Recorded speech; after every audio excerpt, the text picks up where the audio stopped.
What goes up must go down. That's one way of understanding gravity. We think of gravity as a force that pulls things downward or towards the center of the earth. But doesn't always work like that. Sometimes gravity can make things turn and topple over, especially if they are high up or unbalanced. How tightrope walker is able to tiptoe over the high wire is truly fascinating. They even teeter and wobble from side to side to entertain the crowd. Yet, they hardly ever fall off. Now, I realize that those who work in the circus are good physicists, for they know the concept of center of gravity. I'm Jerry's Bata. Don't worry, scientists, because today we will learn the concept behind the center of gravity. When you throw the ball in the air, the gravity pulls it back downward. Not everything moves like this when gravity acts on it, since not all things are perfectly shaped like a ball. That means gravity acts on them in a more complex ways. Even so, all objects behave as though their mass is concentrated at a point called their center of gravity. Again, the center of the gravity is the point where the average of the mass of an object is located.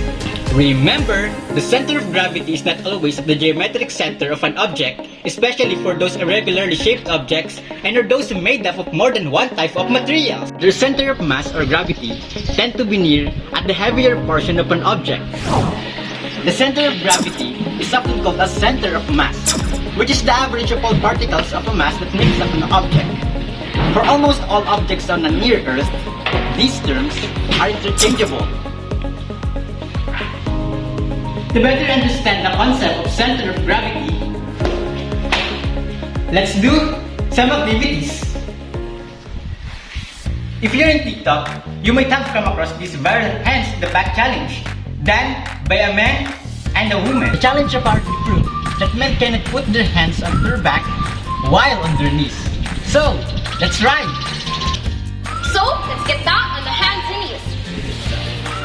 Elbows on the mat, hands on the chin.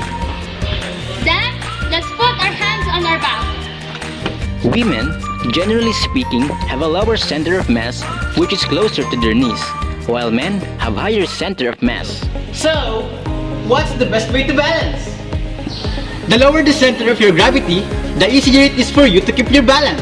That's why racing cars and military vehicles like Humvees are designed with the very low centers of gravity. The lower they are to the ground, the lesser the risk they may tip over, no matter how fast they go. Science is all around us. It lives with us.